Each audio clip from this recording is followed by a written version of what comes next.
ውሳነታት ሕወሓት እንታይ እዮም ውሳነታት ሰራዊት እንታይ እዮም እንታይ ዝካየድ ዘሎ ብትግራይ ዝብል ነተደገን ውሽጥን ዘሎ ማሕበረሰብና ክርድኦ ይኽእል እዩ ብንብሎ መንገዲ ኣቕሪብና ኢና እቶም ውሳነታት እንታይ ነይሮም ክብል እሞ ንሳቶም ንእሽትለን ሰመራይ ዝገብረልኩም ሕዚ እውን ትማሊ ዝተካየዱ እውን ወሲኸ እንታይ ይመስሉ ነይሮም ዝብል ክነቕምጥ እሞ ድሕሪኡ ነቲ ውሳነ ንሱ እንታይ ዓይነት ተቃውሞ እዮም ዘቕርቡ ዘለው ሳልሳይ ወያነ ዝብል ናይ ውድብ ሳልሳይ ወያነ ተቃውሞ እውን ኣሎ መግለፂ ኣውፅኦም ኣለው ንሱ እውን ክንሪኦ ኢና ንግምግሞ ሕብረተሰብና ነንቀሓሉ ናይ ሚድያ ስራሕ ንሱ ስለ ዝኾነ እግረ መንገድኹም ናይ ኣባልነትና ጉዳይ ኩሉ ግዜ ዘተሓሳስበናን ንዓኹም እውን ሕቶ ክነቕርቦ ኢና ንብሎ ኣባላት ናይ ምፍራይ ጉዳይ ደደቢት ናይ ምሕጋዝ ጉዳይ እዩ እግረ መንገዲ እንዳሓገዝኩም ክትዘልቁ 123 በፂሕና ነርና ትማሊ ድሕሪ ሰዓት ከባቢ ሕዚ 125 በፂሕና ኣለና 125 ኣባል ማለት እዩ እንታይ ማለት እዩ በ10 ዶላር ንወርሒ 125 በፂሕና ኣለና ሽሕ ክንመልእ ነታ ሳተላይት ሙሉእ ብሙሉእ ክኸፍል ዝኽእል ኣባል ከልወና ኢና ንጎይ ዘለና ኣብ ቀረባ እዋን ንኩልኩም ኣባላትና እንፅዋዓሉ መንገዲ ክህሉ እዩ ኣባል እንዳፍረና እግረ መንገድና ንፅናሕ ክብለለ ታይቱ ውሳነ ናይ ሕወሓት ሕወሓት ኣብቱ ግዜያዊ ምሕዳር ክጣየሽ ከሎ እውን ዝሓለፈ ግዜያዊ ምሕዳር ክጣየሽ ከሎ ናይ ስልጣን ስስዕ ከም ዘይብላ ኣርኣያ ብተግባር ካብ ኣዲስ ኣበባ ናብ መቐለ ክኸዱ ከለዉ እውን ናይ ስልጣን ስስዕ ከም ዘይብሎም ብተግባር ኣርኦም እዮም ይሓዝዎ ስልጣን ኣይኮነንቲ ጉዳይ ዓዲ ናይ ምዕባልን ናይ ምልዋጥን ጉዳይ እዩ ኢሎም ሂቦም እዮም ኣብ ትግራይ መፅኦም እውን ተኩነታት ምስ ኣጋጠመ ግዜያዊ ምሕዳር ይጣየሽ ክበሃል ከሎ ኣነ እየተመሪፀ ይበለትን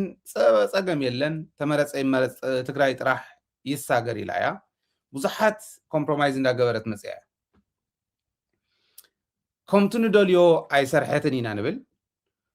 ከምቲ ንደልዮ ኣይሰርሐትን ኢና ንብል ትክክል ከዓ ኣይሰርሐትን ከምቱ እንደልዮ ነገር ግን ብዙሓት ውሳነታት ዋላ ኣብዛ ፀባብ እዋን እዚኣ ኮይና እውን ብዙሓት ውሳነታት እናወሰነት መፅያ ከስታውሰኩም እየ ክልተ ሓደ ኤግዛምፕል ክኾንና ዝኽእሉ ሓደ ክልተ ንርአ ንኣብነት ውሳነ ሕወሓት ግዜያዊ ምሕዳር ፕሬዚደንት ዝኸውን ኣብ ግዜያዊ ምሕዳር ከኣቱ ካልኦት ውድባት እውን ሓቋፊት ኮይና ንምኻድ ሓደ ካልኣይ ውሳነ ሕወሓት ካብ ናይ ጌታቸው ግዜ ዝተመሃረቶ ኣብ ናይ ወዲ ወረደ ከይድገም ዝኸደትሉ ክያደ እውን ዓደ ድሒኒ ኣይንሪኦን ዘለና እምበር ዓዲ ዘድሓነ ውሳነ ወሲና እያ ዝብል እምነት ኣለኒ ከመይ እንተልኩም ንኣብነት በታ ናይ ወዲ ወረደ ሕዚ ዝኸዳ ዘሎ ካይዳ ናይ መኸተ ዝበሃል ኮሚቴ እንተዘይጣየሽ ነይሩ ግዜያዊ ምሕዳርን ሕወሓትን ሰራዊትን ዘለዎ ናይ መኸተ ዝበሃል ኮሚቴ እንተዘይጣየሽ ነይሩ ዋላ ፈዛዝ ይኹን ዋላ ኣካይድኡ ፍዘት ይንበሮ ምክንያቱ ፈዛዝ ዝብሎ ዘለኹ ንምንታይ እዩ ቀዲሙ ቅድሚ 2-3 ወርሒ ክውድኦም ዝነበሮም ነገራት እስካዕ ሕዝቢ ምንጥልጣሎም ዋጋ ንኸፍለሉ ስለ ዘለና እዩ ነገር ግን ከምኡ ዝበለ ውሳነ ወሲና ታውድብ ስትራቴጂክሊ ክሕግዝ ዝኽእል ነቲ ግዜያዊ ምሕዳር ክሕግዝ ዝኽእል ኮሚቴ ምጥያሻ ኣድሒንዋ እዩ ነቲ ዓዲ ወዲ ወረደ በታ ዝኸዳ ዘሎ ሕዚ ከምኡ ገይሩ ዝሕዝ ሓይሊ ስልጣን ዝኾነ ሓደጋ እንተጋጠሞ እውን ቴክኦቨር ገብር ዝኽእል ሓይሊ እንተዘይቋቆም ነይሩ ኣያ ዘይብሉ ማእገር ዘይብሉ ህዝቢ ይኾን ነይሩ ሕዚ ፅቡቅ ውሳነ እዩ እቱ ናይ ራያ ትማሊ ይኽበር ነይሩ እቲ ከባቢ እቲ ዞባ ካብ ገዛእ ካብቶም ጨፍጨፍትና ካብ ጀኖሳይደራት ነፃ ዝኾነሉ ዝብል እንዳኽበሩ ነይሮም እግረ መንገዶም ምስ ናይ ህዝባዊ ጉባኤ ንሱ ኣብኡ ዝተመሓላለፈ መልእኽቲ ኣሎ ንሱ እውን ክንሪኦ ክንምኩር ኢና ኣብ ራያ ዝነበረ ሰራዊት ፀላኢ ንክወፅእ ኣብ ፀለምቲ ንኽኣቢሎም ንኸውፁ እዚ ዓይነት ውሳነታት ምኻዱ ምስ ሰራዊት ሓዊስካ ዓበይቲ ውሳነታት ተወሲኖም እዮም ዝብል እምነት ኣለኒ ኣብዚ ሕዚ እዋን ግን ቤት ምኽርና ክምለስ ኣለዎ ቤት ምኽሪ ክምለስ ድሕሪት ቤት ምኽሪ ዘቋቁመ መንግስቲ ንርኢ ናይ ቤት ምኽሪ ሓላፍነት ይኸውን እቲ መንግስቲ ምቋቋም ዝብል ውሳነ ምውሳን ማለት ካብዚ ላዕሊ ሓቋፍነት የለን ንቅድሚት ብዝኸደትሎም ቁፅሪ حقافيته يكونتن إلكا مخاد أقباب يكونن إلي إذا من أنا كم زيغا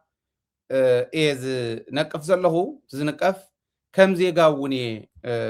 حساب زهب زلهو هزبون كلوت كم ميديا عن سرح لنا مالك كاوزين العلي نايب على سلطان تمريصات اللي أي سرحات اللي انت تمريصات اللي خوينات أقاتيمو اتوغينات بكومان بوست كمرح سلزنورو بكومان بوست تمريح ات منغست خنملسينا بلورني نبليرنا منغستي سرح انت يجمر خيرو بكومان بوست مرح توهيل كومان بوست مريحو تمليسو تمصيون مرصا اسكع حزبون ولا ريهم ولا حمشت عامت كوينو يحلفو انت تبهله نمرصا زخون نمرصا مچو زغونه بايتاس كعزي تفطر مرصا خغبر تخكل يكون تزلو كقصل خريتو بيت مغر خم زلو حقي ناي حق فلاسي يولو نوزي بايزوي ناي حق بعلمو ياونين دليلن نمتنتان نزيو it's easy اب عالم زغبر زلو اب ايثيوبياون كوتغيري مرصا يغونلنا نحزي سلازغننا وحلنا تواهيل ناي بيت مغر عدمه ايتناو عندي تبيت مغر تماليسو نخندي غناو حزي عدميو نريو هزواو تقبالنتو نريو تعغرغر جن تخكل يكون بيت مغرنا يملس مالت تخكليو بيت مغرنا سلازغونه ات بيت مغري اتتمرصلو غزي يسرحن سلاز هايلي يجمر لنا خنكد نخلينا نو يلو دحنا مرصا خساغرس كعمرصا زلو ناي مخته منغست خون انت يلون اتس اوكي انت ايز كل عغرغر تمخنياتو خنغركم كاب حقي وصع زخونه استغبره ነገር ስለዘይለ ናይ ኢትዮጵያ ናይ ረحقونه የለና ናይ ኢትዮጵያ ተመክሮ ተጠቂምና ክንመልሶ እስካዕ ዝኻልናት ቤት ምኽሪ ታይ ዕግርግር ሕዚ ታዕግርግር ናይ ማንም ንዓናእቱና ስልጣን ሃውና ያ ስልጣን ብትካቦ ይኮነን ተመሪጽካ ህዝቢ ኮንቪንስ ጌርካ ንህዝቢ ረዲእካ ህዝቢ ሂውካ እዩ ስልጣን ዝተሓዝ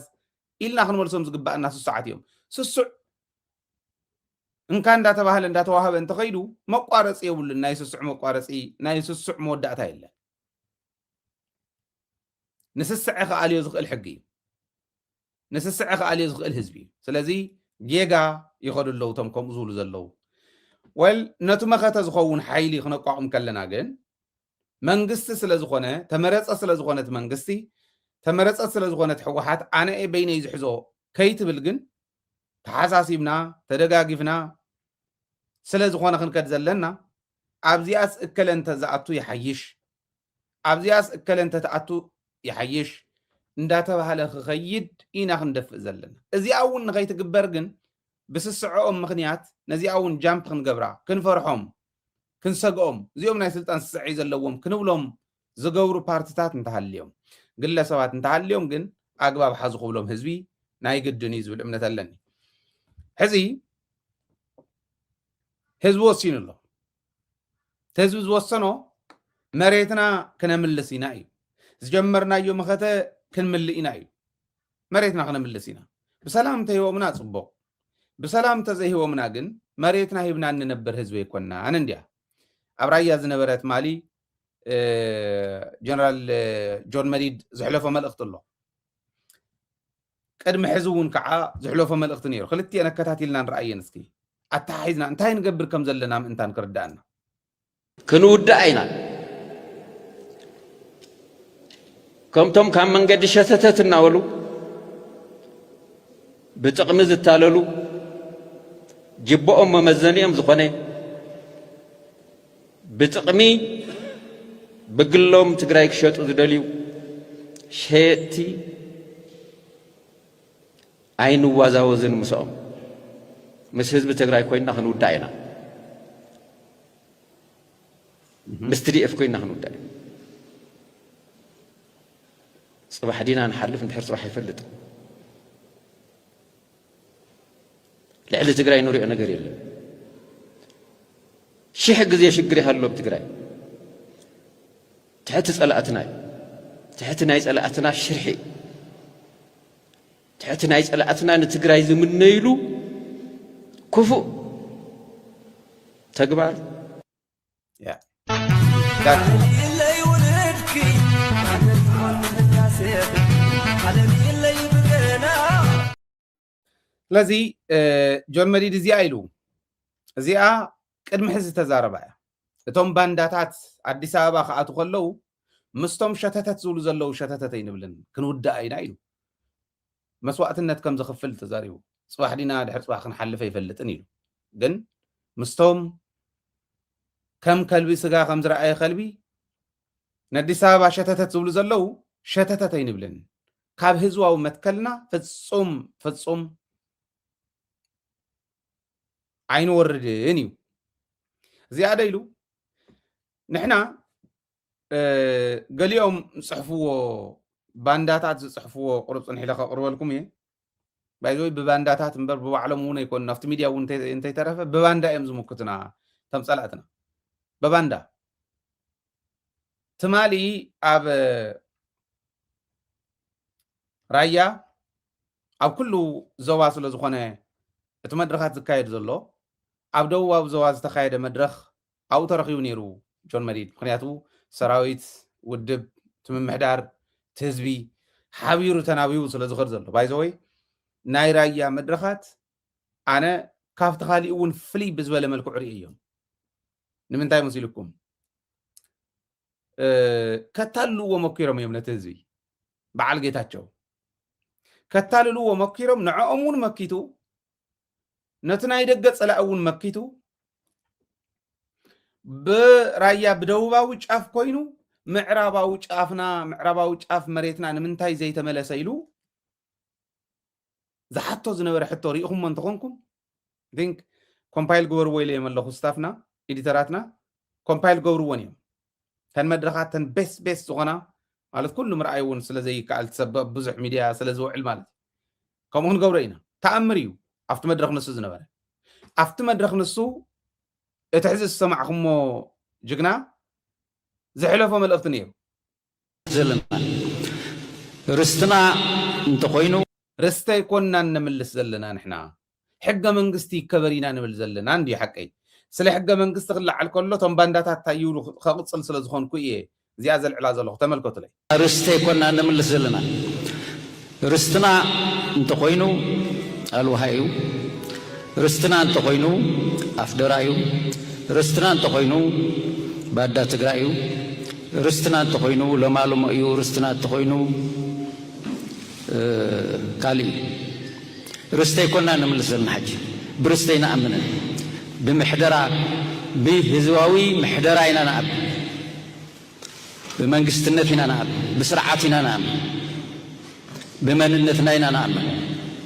سلازو خنا حزب تግራይ ተቃሊሱ ንርስተይ ተቃለሰን ተቃሊሱ ንመሰሉ ተቃሊሱ መንግስታዊ ስልጣን ናይ ህዝቢ መንግስታዊ ስልጣን ብናይ ህዝቢ መንግስታዊ ስልጣን ማት ስልጣን ናይ ህዝቢ ኢሉ ህዝቢ ተቃሊሱ ንቃለሰለና መሰልና ክንብል ከለና ለአላውነትና ክንከለና እዚ ማለትና ለአላውነት ኣብ ትሕቲ ጸላኢ ዝኣተወ ምሕደራና ኣብ ትሕቲ ጸላኢ ዝኣተወ ህዝብና ኣብ ትሕቲ ጸላኢ ዝኣተወ መሬትና ብጠቕላላ ከዓ ከም ማሕበረሰባዊ መንነትናን መሰላትናን ዝግህሱ ዝምንጥሉ ዝሕድጉ ዝጸቕጡ ዝደፍኡ ኣብ ልዕሊና ስለ ዝተፈጸመና እዩ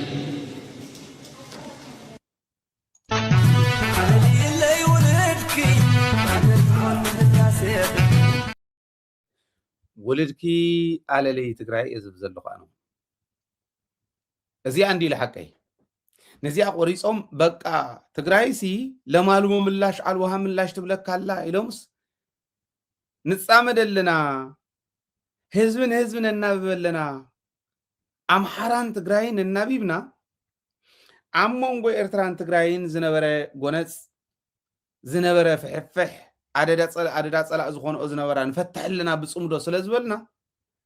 مانم باندا ود باندا تأكيبو كينات كوفتو الكايم ألو هاي ولو لما المو يقولوا عفدرا يقولوا يقولوا كم زيز ولا تأمري قاتي مناني هذي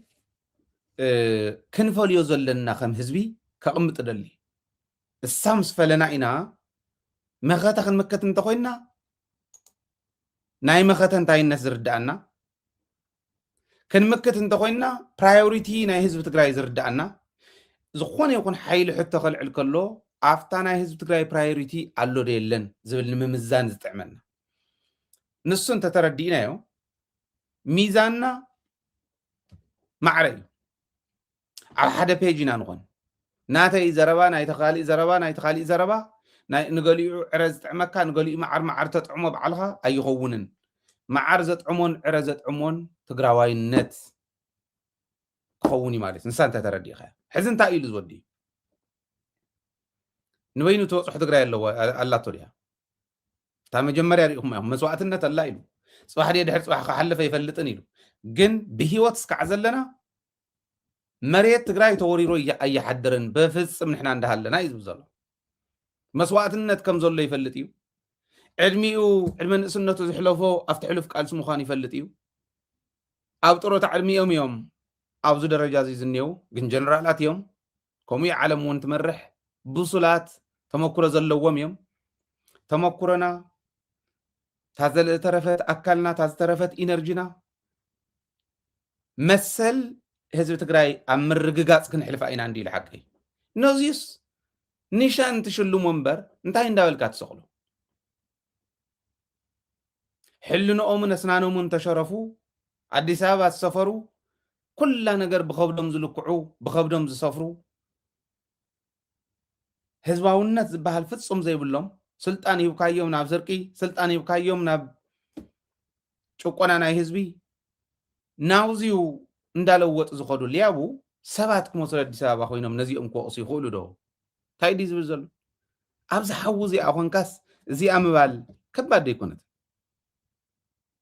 እቲ ሓቂ እውን ኣይፈርሓን ንሕና ርስቲ እንተኢልናሲ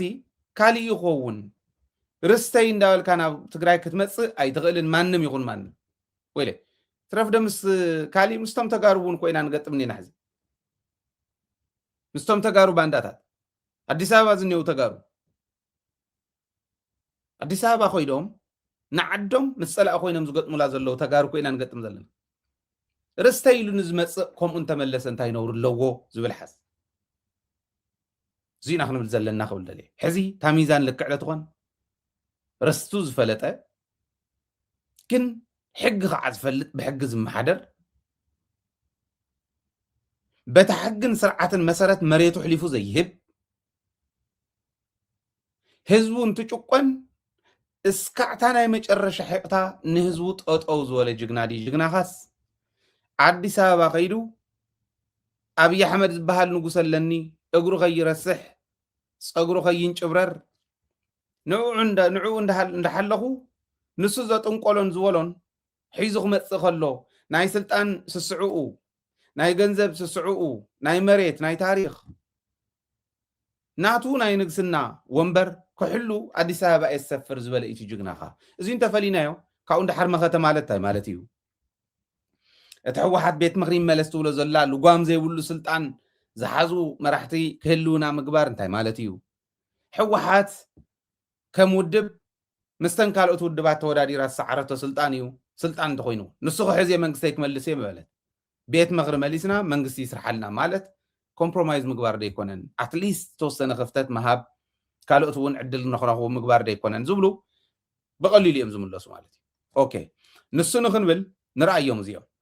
እዚ እውን ረኣይዎ ዕሪና ኣደላዲልና ናፍታ ናይ ሳልሳይ ወያነ ክእትወክም ይኸው እዚኣ ራእይዋ ትግራይ ስልጣን ተቆፃፂሩ ዘሎ ሓይሊ ዝብል ዓሌታዊ ቤተሰብ ዝብል ፅንዓት ስለዘይገበር ኩሉ ርእይቶ የብሉ ፅንዓት ስለዘይገበር ኩሉ ርእይቶ የብሉ እንዳተንተና ክንከድ ኢና ሳሞራ ዮኑስ ቅድሚ ሕዚ ሕወሓት ማለት ህዝቢ ትግራይ ማለት ሕወሓት ዝበለና ናይ መጀመርያን ናይ መወዳእታን ሰብ ንሱ ጥራሕ እየ ዝፈልጣል ካሊእ ትፈልጡ እንትኾንኩም እዚኣ ፀሓፍዋ ባይዘወይ ካሊን ከቕምጠልኩም እየ ሚኪ ሎማዓንቲ እውን የለን ኣጋጣሚ ብስራሕ ጉዳይ ይወፅእ ዘሎ ታንኪዩ ርግበ ሓንቲ መንበር ረኺብና ኣለና ሕዚ እውን ስለዚ 100 ነይና ነርና 125 126 በፂሕና ኣለና መንበርና እውን ሊንክ ኣቕሚጠልኩም ኣለኹ እተው ሳሞራ ኣይኮነን እከለውን ኢሉና ነይሩ እንተይልኩም ሳሞራ እዩ ነጊርና ኣብ ናተይ ዕድመ ንዘሎ መንእሰይ ወለዶ ሳሞራ እንታይ ኢሉና ሕወሓት ማለት ህዝቢ ትግራይ ማለት ሕወሓት ዝበለና ቃል ብቃል نسيو ما أخلاي كوميتي خوينو الصراحة لازم نبرت يا أصنع أخواني ولا لا علي تاو إتديا خالي سيصنع أخوان مو محمد يونس مثل دبرتين قبل ميكائيل دا خمي يقولكم يكم حدكم تصرحون يركم علي تدي ساموراي يونسسي مس دبرتين قبل ميكائيل مس سبحات نقا مس ملس زينا وخمي يكم تزامدو عليت نير وادو قدم دس حزي انا علي تغير بزخونه اب انكوبيتر اب بزخونه جن حدا عين الجن غيرم قيرم كومزي زولو قالات كينوس خنطنقا عندنا تطنققون ስለዝበልኩም ቃላት አገላልጽ አይጽርፍ መስሉ ስለዝራአየኩም ደሐን አነ ቆጥብ ኩል ሽግር የብለይ ኮምዚ ዝበለ ድሑረ ዘራርባ ግን ዓሌታዊት ዲያ ኣይኮነትን ዝብልስ ኣይጽናዕኹዋን ይብል ንሱ ኮይኑ ይሩ ባዕሉ ምስ መን ኢኻ ብዓሌት ትዛመድ ዓሌትኩም ንገሩና ኢና ክንብለኮ ዘለና እንታይ ግን ዝብል ዘሎ ይመስለኩም ዓሌታዊ ጉጅለ ገለመለ ጉጅለ እንዳው ሊዛረው እንዲም ዓሌታው ንኽገብሩ ንዓይውን በፂሖም ንኮ ነቦይ ስብሓት ወድሓው ኢሎም ናይ ሕወሓት ናይ ቦይ ስብሓት ክገብሩ ዋስ ዝኾነ እከለስ ዝበሃል ወድሓፍቶም እከለ ዝበሃል ወድሓዎም እንዳወል መዲቦም ደደቢት ሚድያ ሃይለ ራፋይነሲ ወድሓው እዩ ንስብሓት ነጋ ሸውዓተ ትውልድና ዘይንራኸብ ከምዚ ዝበለ ጨምላቕ ዝኾነ ተሓሳስባ ሒዞም እዮም ኣብ ቅድሚት መፂኦም መሳርሒ ኣብዪ ኣሕመድ ኮይኖም ህዝቢ ትግራይ ክብትኑ በል ዝብሉ ዘሎ እዚ አይና ንምክታ ሕዝታ ናይ ቀዲማ ዝነበረ ጀነራላት እዮም እዚኦም ኩሎም ታ ቀዲማ ዝነበረት ዲያታ ዕላማስ እዛ ሕዚ ትሰምዕዋ ዘለኹም እያ ታ ዕላማ ክንሪኣ ምእንታን እያ ምምዛን ክትምቸወና ከኣቱ እየ ናብታ ናይ ሳልሳይ ወያነ ይርስዓው ጽናዕዎ ማለት ቤተሰብ ዲ ዓሌታዊ ዲ ዝብል ማለት ኣነ ዝመስለኒ ግን ስልጣን ተቆፃፅረ ዝብል ዘሎ ሓይሊ እቶም ፖለቲከኛታት ይኹኑ ወላ እቶም ጀነራላት ማለት እዩ ተሓታትነት ዝፀልአ ሓይሊ ኢለ ይዛም ብዝፈፀሙ ወንጀላትን ግፍዕታትን ስርቅን ቅጥፈትን ብኩሉ ከይሕተት ተሓታትነት ፀሊኡ ሓኒቑ ዝሓዘ ሓይሊ እና ብናተይ ካራክተራይዝ ክገብሩ ከለዎ ተሓታትነት ዝፀልአ ሓይሊ ካብ ምንታይ ክሕተት ኢልዎ ካብ ስርቂ ወንጀል ዝሰርሖ ስለ ዘለዎ ቅጥፈት ስለ ዝሰርሐ ስርቂ እውን ስለ ዝገበረ ካብዚኡ ንኸይሕተት ተሓታትነት ዝፀልአ ሓይሊ እምበር ዓሌታዊ ምዃኑን ዘይምዃኑን ኣየፅናዕኽዎን ይብሉ እቲ ናይ ዓሌታዊ ነጊረኩም እየ ኣኽሎ እዩ كحتت انت قوين من كحتت مسلوكم انا مبرق اثيوبيا نيره قيرو ناي قيرو موفمنت تباهيلو كل على كله برقصنا اوروميا ون زغده فلا يبلا ناي بعلم تكالات يوم عنيهم تهاجر ون عنيهم ما حزون نابي يوسدوا خم زلو تريو ولهم هاجر عنيهم طرحته يكون فصم ناب زيت ملسلو درجه وسيدو ما يمتي اثيوبيا دحر هذه حانت قوينا خدقصل يتقل هايله سلا زيد له هو وي سلا زيد له هو يكون وي كالي سلا زيد له سلا زيد له يكون ኢትዮጵያ ሓደ ኮይና ክትቅጽለ ይትኽእል ኢትዮጵያ ሓደ ኮይና ዘይትቅጽለሉ ምኽንያት ዝነበረ ሶሻል ፋብሪክ ዝነበረ ማሕበራዊ ምትእስሳር ተበጣጢሱ እዩ የለን ኣብ መንጎ ኦሮሞን ኣምሓራን ብረት ዝሕልዎ ዘሎ ኣብ መንጎ ትግራይን ካልኦት ስቴትስን ብረት ገይሮም እዮም ጭፍጭፍና ነይሮም ትግራይ ዋላቱ ይቅርታ ኢልካ ናይ ምኻድ ሓቢርካ ናይ ምቅላስ ድሌት እንተሃለወ ኣብ ካልኦት ክልል ኣብ ኩሉ ናይ መን ብሄር ተወላዲ ክመፅእ ከሎ ኢትዮጵያ ከም ማሕደራ ሕዚ ዝበሃል የለን ትክክል ነይሩ ሕዚ ትዘይተረድእዎ እንታይ መሲሉ ኢትዮጵያ ሓንቲ ንግበራ ክበሃል ከሎስ ኣህዳዊት ንግበራ ተባሂሉ ተመፀ ይመሲልዎ ሓደ ዝኾነ ኢኮኖሚያዊ ማሕበረሰብ ኣብ ባዕሉ ዝኣምን ብሄሩ ዝፈልጥ መንግስቲ ዘለዎ ብሄሩ ብሄራዊ መንግስቲ ዘለዎ ብሄራዊ ክልላዊ መንግስቲ ዝበሃል ክልተ እዮም መንግስታት ኢትዮጵያ ብሄራዊ ክልላዊ መንግስቲ ኣሎ ፌደራል መንግስቲ ኣሎ ስለዚ ናይ ባዕሉ መንግስቲ ዘለዎ ማለት ብሄራዊ መንግስቲ ዘለዎ ማለት ዓርሱ ዝኾነ ዓርሱ ንኽኸውን ዝፈቅደሉ ሰልፍ ኦቶኖሚ ዘለዎ ኦቶኖመስ ዝኾነ ሓይሊ እዩ እዩ እዚ ልዕላውነት ናይ ኢትዮጵያ ብልዕላውነት ናይተን ክልላት እዩ ኣብ ላዕላውነት ናይተን ክልላት እዩ ዝምስረት እዚ ሒዘን እንተመፅን ዓርሰን ኮይነን እንተመፅን ሓደ ናይ ኢኮኖሚ ማሕበረሰብ ኢትዮጵያ እትበሃል ሃገር በፌደራሊዝም ተኣሰረ ሓደ ናይ ኢኮኖሚ ማሕበረሰብ ክንጠምር ኢና ክንፈጥር ኢና እዩ ነይሩ እዚ ተበጢሱ እዩ ሕዚ እቲ ሓደ ናይ ኢኮኖሚ ማሕበረሰብ ክፍጠር ከሎ ወዲ ዝኾነ ብሄር ክመፅእ ከሎ ብሄር ሒዙ ዝኸይድ ምክንያቱ ትትርጉም ናይ ብሄር ናይ ፌደራሊዝም ኣይተረድኦን ኣያውረድዎን ፀገም ናይ ኢህወደግ ንስዩ እዮም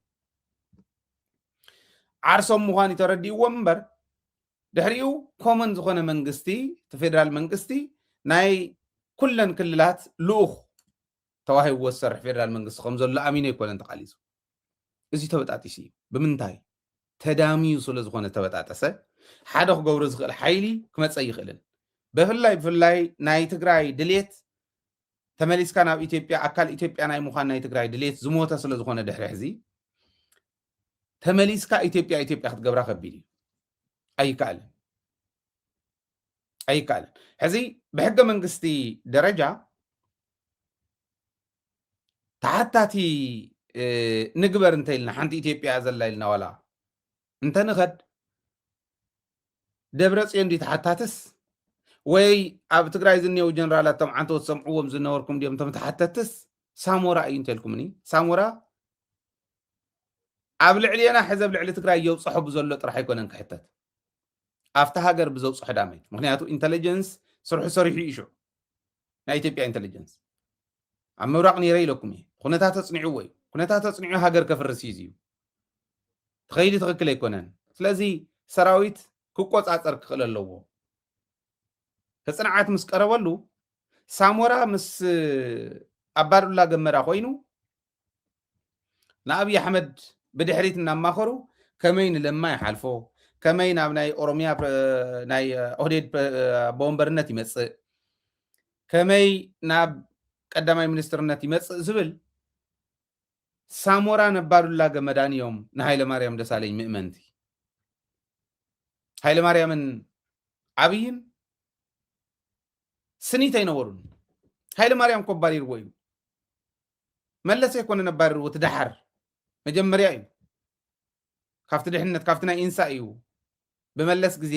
ተክለ ብርሃን ጀነራል ተክለ ብርሃን ኣባሪርዎ እምበር ሃይለ ማርያም የባሪርዎ ትዳሕረዋይ ምስ ሃይለ ማርያም ስኒት ኣይነበረን ኮንቪንስ ዝገበርዎ ንሃይለ ማርያም ኣባዱላ ገመዳን ሳሞራን እዮም ሳሞራ ሽዑ ጠቅላይ ሚኒስትር ቀዳማይ ሚኒስትር ናይ ኢትዮጵያ ይስሕል ኣሎ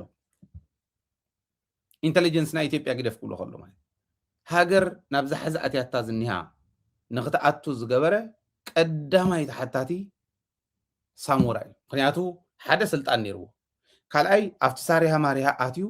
ናይ ባዕሉ ሰብ ክስሕል እዩ መኪሩ በቃ ብድሕሪት ኮይኑ ዝመርሖ ሕዚ ዝመርሖ ዘሎ እዩ ዝመስሎ መሳርሒ ፓፔት ናይ ኣብይ ኣሕመድ እዩ ረኣይዎ ግርማ ሞገሱ ተዓንተ ወይ ክንውዳ ኢና ሃገርናን ህዝብናን ሕሊፍና ይንህብን ዝብል ዝነበረ ጀነራልን እቲ ሕዚ ኣብ ቅድሚት ዝዕዝፍ ዝነበረ ጀነራልን ኣወዳድሩ ከምዚ ዝበለ ውድቀት ኢና ወዲቕና ኢና እዚኦም እዮም ሕዚ ኣዲስ ኣበባ ኮይኖም ኣብ ውሽጢ ንዘለዉ ፓርቲታትና ውድባትና ኣብ ደገ ንዘለዉ ምሁራንና ናብ ዘይኮነ ሰሓባ ጉተቶ ዝእትውዎም ዘለው እዚኦም እዮም ማለት እዩ ስለዚ ተሓታቲ ንሱ እዩ ብስርቂ እንድሕር ተባሂሉ ሓደ ኢታማዦር ሹም ከመይ ገይሩ ቢልዮነር ዝኸውን እንደንገርኒ ሳሞራ ቢልዮነር እዩ ኢታማዦር ሹም ከመይ ገይሩ ቢልዮነር ይኹን ካበይ ምፃኻዮ ትነግድ ሰበይቲ ነይራቶ ከይበሃል ድሓር እዩ ሰበይቲ እውን እቲ ይወሃብ ናይ ድሓር እያ ትነግድ እውን ኣይኮነትን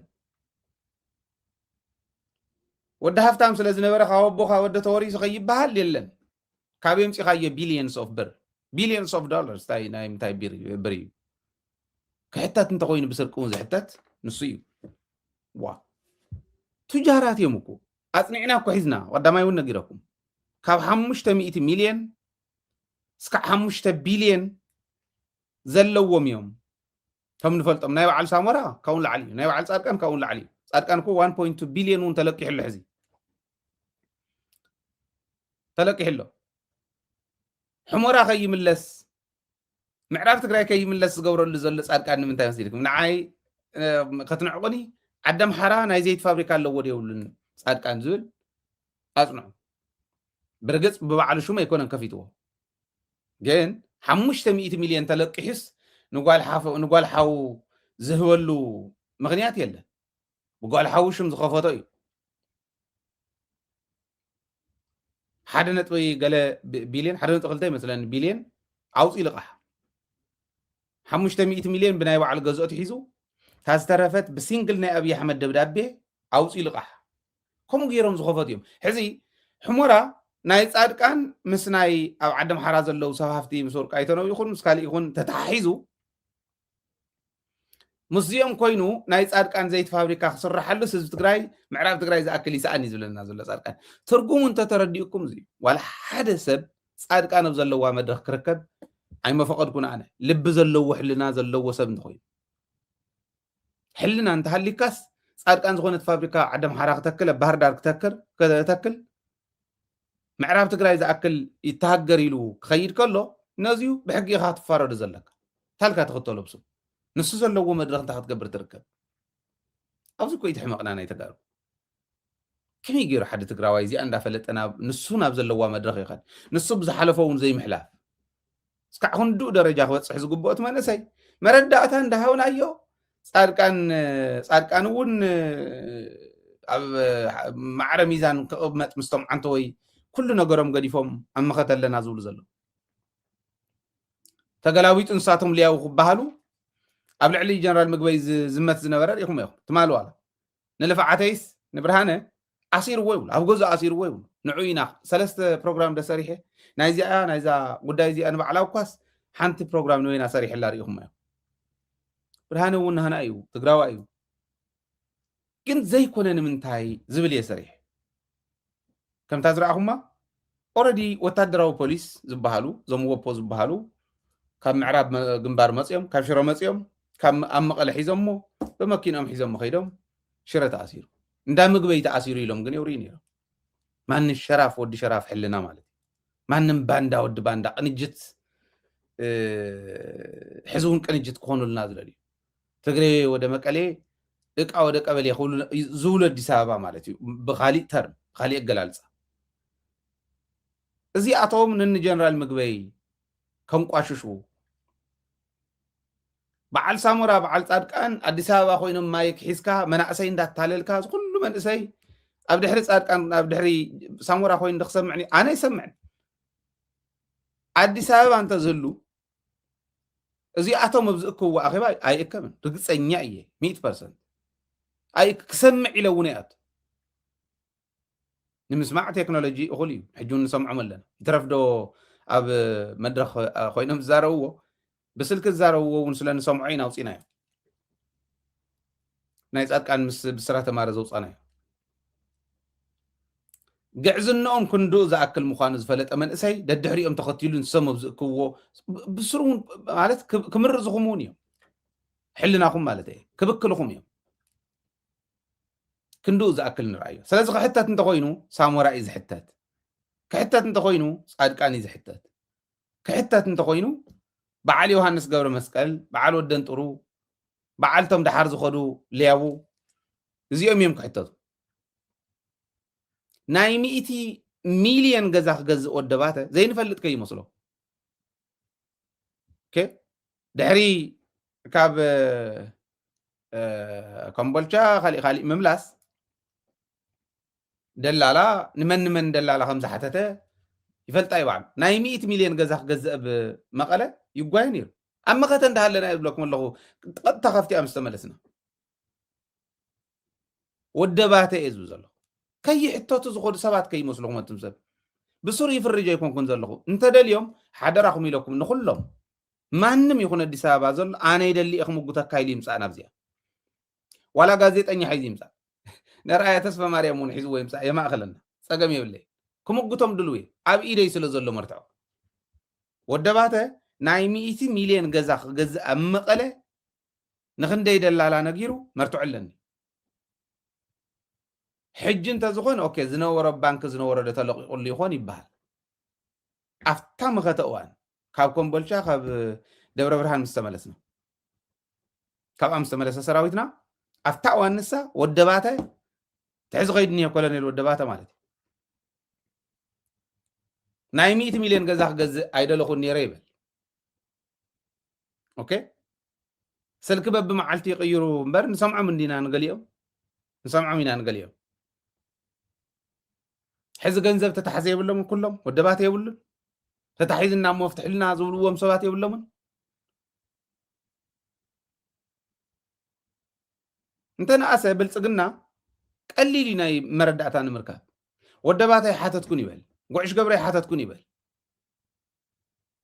بعل ذا سبيتي شو ما يمصلي حد غزي تايكم خان صحافه له يوزيو تحزي فاينانس كوينا اني هناي ناي صادقان فاينانس ددحر صادقان تغوي خندي يقول كنقال عنيرنا اني حد غزي بقى اسكدحان كبدي صرو لنا نغدفون بر خندي يقول مقال عنانا تحزي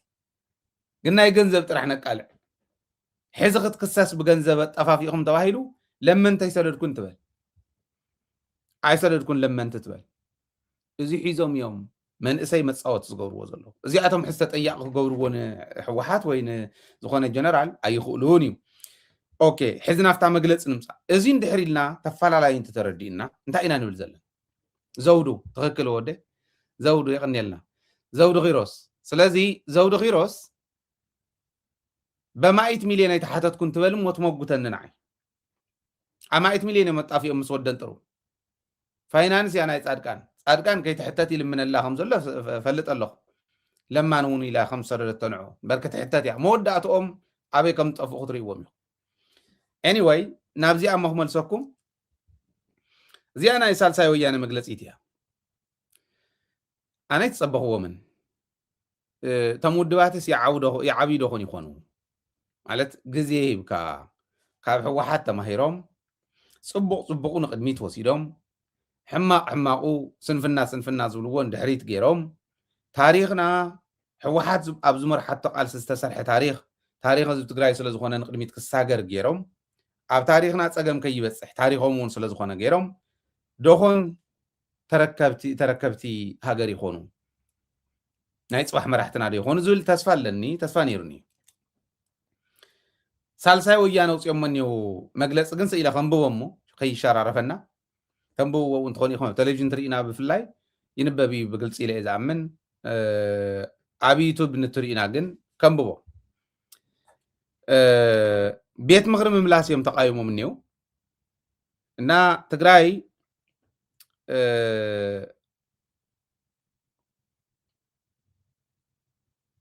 كبتاتن زغل تحسو نايت مجلسي تقراي كبتاتن زغل مخانو بشم ملسا مملاس مالتهم بشم ملسا زي اللي بيت مخرج زقبر زلو عندرا سبع حوحات يقولوا تاي سبع حوحات سبع سلطان حوحات زي موالي مثلا اواریدهم مويتهم اني بناتاتهم بزغونه سبع حوحات يلهم بشم زي اللي بيت مخري زقبر زلو عندرا سبع حوحات تطاو يبال قبولነት ዘለዎ ካይዳ ኣብ ክንዲ ምኻድ አካባቢ ዝኾነ ከይደብ ክንድ ምኽታል ዝሞተ ቤት ምኽሪ ንምምላስ ዝግበር ዘሎ عندرا ኢሎም ኣለው ብግብርን ብሕግን ህልውና ዘይብሉ ቤት ምኽሪ ናይ ምምላስ ሓሸውዬ ኣየድሕነናን ይብሉ ብግብርን ብሕግን ህልውና ዘይብሉ ቤት ምኽሪ እዮም ዝብልዎ ሸውሃት ስልጣን ነውራም ተግባር ሰበ ሕወሓት ደው ይበል እዩ شوهات سلطان نورام تكبار سبع حوحات سبع سلطان حوحات اللي نداول كو استغاخل الله مزي بايزوي چاقلانتيو غنا زي دلدلكم مخانكم يزري بتعمي زنادن انا حد غزي سلازي حاسولهم كقصل سلاز داليوم كغاغا يخلو ينادن تسفا سلازلني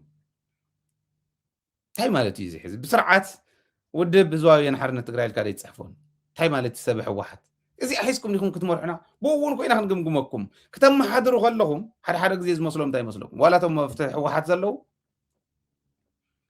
ከመሓድር ከሎስ እንተሎ ነቲ ምሁር ዘመሓድረ ይመስሎን ነቲ ዝርድኦ እንተነኣሰ ክንድታ ንሱ ፈንጠርጠር ዝብላ ፈንጠርጠር ክብል ዝኽእል ዓቕሚ ዘለዎ ሰብ ከም ዘሎ ኣብቲ ውሽጠ ይፈልጥን ትግራይ ከመሓድሩ ከለውስ ንዓና እውን ከም ዘመሓድሩና ይፈልጡ نمن يوم كتالو لهم زولو مسانا نداو على ندحدرس إن فلتومس كم تقول له جزء زولو لقى بسرة تقدين زنبرة سب أبسط أنك وسح خلون كروات كي قبل سلام نقبلك تحاسيمو كاز غيد كندوز أكل بك خمسة مايات زنوز مسلم حماقات نعاتهم كيروم دغوني محيش وانت بالناس قالوا نجلالس سبح وحاتي لس نعي سنسلس يزي ورادانتي حماقي بقى أما حيشو ندحراي انت انا اسه تجلالس اخو مكاس سب مسط زبل حقهم ديوم حقهم دغوني يخون خمس دغوني يخون زبل يخون بدي أغنقمكم كمي غيرنا كمي غير كان نزي حزي قوم نجر زلو صحف حيز غوص اكو زي خلص انتهي تولو حمقيو بتحسابنا من تقربوا يبل حسابي اوريدي مسيلو وملون كعقربو صقم يلن اوريدي فلطت متكلم مفلات صبقيو سلاز تودب كاغن ملائكه تتغير كمالته يكونن كما يخا قم تحد يخا من الباشون توداديروم اب دحان عد خساغر زخول زولو زبحال درجه زي كوصح زخولو ون كلووم يم وداب ግን حيل سلا زخونه مودابكم صبقيو مودابكم ግን تسفا خون اللومبر تسفا زقرص تسفا زصلمت بقى خونه ترفت حوحات يايلكا ناب زخيد كون يو برغص كل غزي يبل حوحات مانتني اخم زموتات الله محسي مالتي مانتني ازموتات الله محسي بينات تطبو نغلت تواهيل زنبره صابا مالتي مانتني اخم زموتات الله محسي كل غزي سيلم بب معلت زموتو انتي غدي سجس غورو ነገር اللوم برغص صاوعتنا بمتحللاف نزمص بمتحللافهم توم حزي نغرم زلو حوحات سبح حوحات زولو ازيوم صاوعتنا بمتحللافهم زمص زخونه يكون كنت حلافነት زوسد از حيل زي يبلو اخبيرهم تصويعمو حزب تግራይ اخبير يصوعم حوحات ون قليل ابال سلازي يبلا قليل ابال سلازي كونت ابالا تقلالاس لعل 1 مليون ابال اللوات بحال ودب 1 مليون مالت 10 مليون تخيناس 10 ايد ناي تግራይ حيزا زلاو دبلو دغافون اللو يخفت ابال وصاي كندو زاكل نحوحات زي مخبار كندو زاكل زي يخبرهم مخانو ايردو اتحلف تاريخ حزب تግራይ حوحات اندا مرحتو زسرحو تاريخ سلازغونه ناي بعد تاريخ سلازغونه نسو زنقاششلو ايفتون تاريخنا ايلكا يوسد تحلف تاريخنا اي سمون تاريخنا يلوم يسرو حمق انت دير وبزخنا محايشينا إلكا إزمسا هزو بون تسفاق قبر لكم تقوي أنا معدي زلغو كم محايشو دخوني خونو زبل امنا سلازلن anyway تمام ما رسل أنت بحال كله بحقافاي بيراو زتبيلو بزمسرت أكاباي جزياو مسجاجر منجستي كم زعمنو قال يسمى الله بزي آية تقرأي تدحني لما الله حقافاي بيراو زته بزي بيلو زمسرت أكاباي جزياوي مسجاجر أكاباي جزياو مسجاجر منجستي جزياو مسجاجر منجستي هون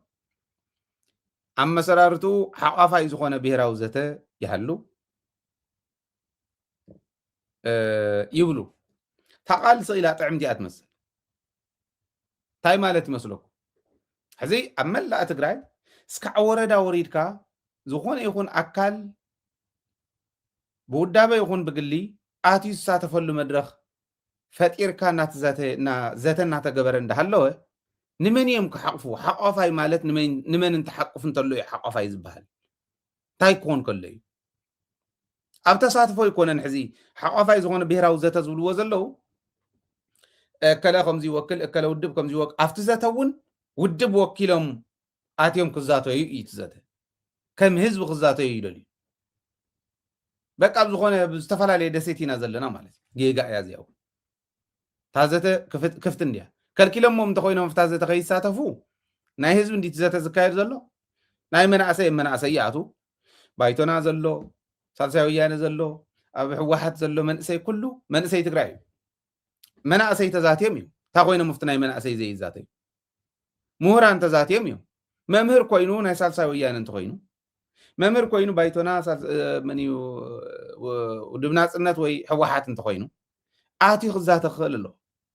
ብሔራዊ ዘተ ማለት እኮ ኣብ መላእ ትግራይ ዝካየዱ መድረኻት ብሔራዊ ጉዳያት መሰረት ዝገበሩ ኣብዚኦም ምስትታፍ ማለት እዩ ንሰው ዝለመድዎ ግን ብዘመነ ጻድቃን ብዘመነ ጌታቸው ናይ ኢዶሞ ይስኣኑ በኪሎሞ ዝኸዱ እታ ልዕሊ 10 ኢድ ናይ ትግራይ ህዝቢ ኣባል ዘለዋ ውድብ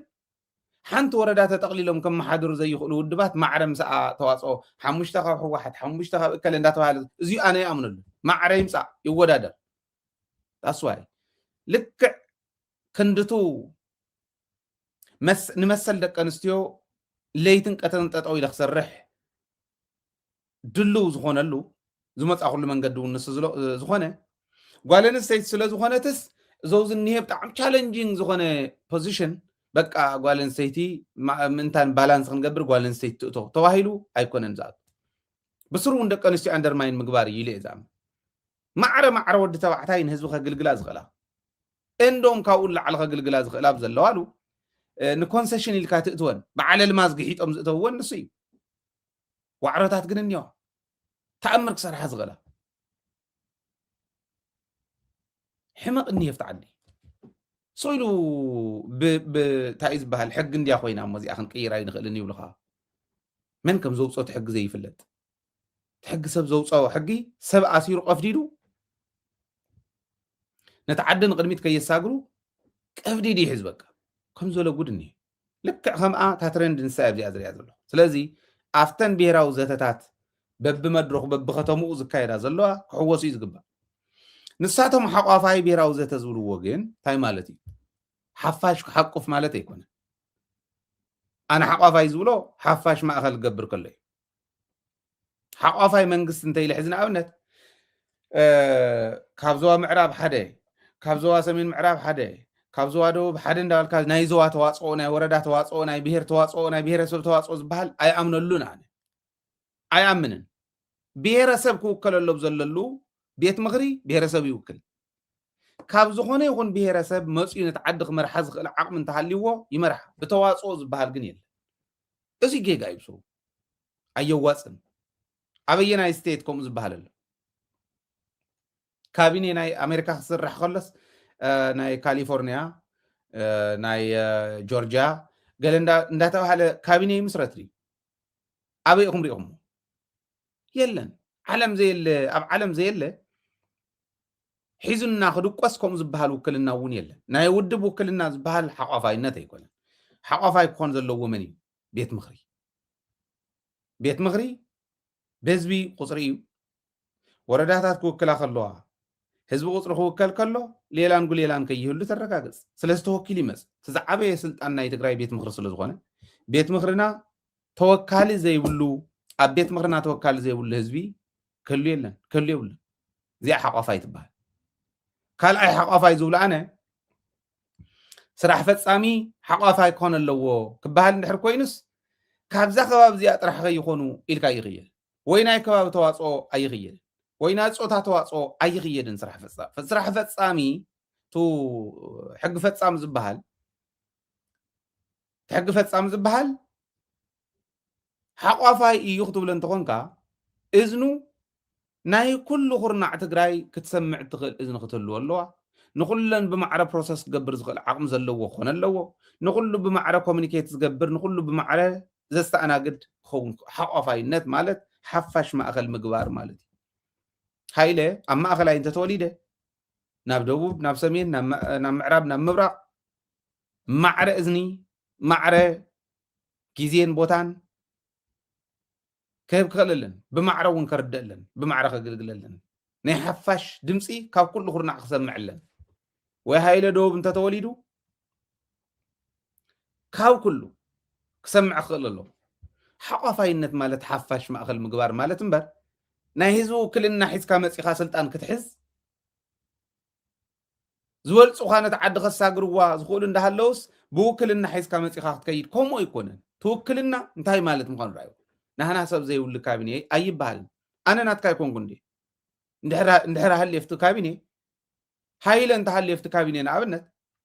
ንኣብነት እየ ዝብል ዘለኹ ነቲ ደቡብ ክውክሎ ኣይክእልን ነቲ ሰሜን ክውክሎ ኣይክእልን ነቲ ምዕራብ ነቲ ምብራቅ ክውክሎ ኣይክእልን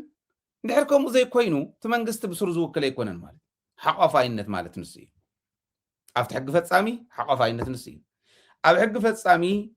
ኣብ ሶሪ ብናይ ሕጊ ተርጓሚ ኣብቱ ፍትሒ ኣብዚ እውን ወዲ ዝእከለ ከባቢ ስለ ዝኾነ እንዳበልካ ዝፍረጅ ሕጊ ፈፃሚ ከም ዝበልኩኹም ብዓቕሚ ሕጊ ተርጓሚ እውን ብዓቕሚ ዓቕሚ ሚዛን ተገይሩ ቅንዕናን ዓቕምን ሚዛን ተገይሩ ከም ዝመፀ ዘረጋግፅ መን እዩ እቲ ህዝቢ ብመን ብውክልንኡ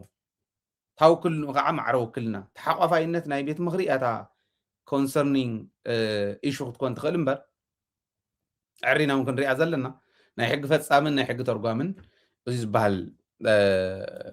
ናይ እከለ ውድብ ናይ እከለ ከባቢ እንዳተባሃለ ክዋፃ የብሉ እዚዩ ለባማት ስለዝኮንና ለባም ስለዝኮነት ህዝብና ክንሓስበሉ ዘለና ከየታሉና ፖለቲከኛ ፃሕሉ ሒዙ እዩ ዝመፅእ ከረጢት ሒዙ ናይ ባዕሉ ከረጢት ሒዙ እዩ ዝመፅእ ናይ ፖለቲከኛ ከረጢት ንምምላእ እንተይኮነስ ናይ ህዝቢ ከረጢት ንምምላእ ናይ ህዝቢ ከብዲ ንምምላእ ኢና ክንሰርሕ ዘለና ዝብል እንተወሲድና የኺደና እዩ ዝብል እምነት ኣለኒ ስለዚ ናይ ሳልሳይ ወያነ ኣነ ተዘመሓይሽዎ ተስፋ ዝገበረሎም ህዝቢ ተስፋ እናቆረፀ ከይኸድ ከም ዝበለ እሞ ኣብ ማእኸል መኸተ ኮይና መሬትና ክነምልስ ኣብ እንሻዋሸወሉ ከም ዝበለ ክፍተት ምፍጣር ትክክል ኣይኮነን ዝብል እምነት ኣለኒ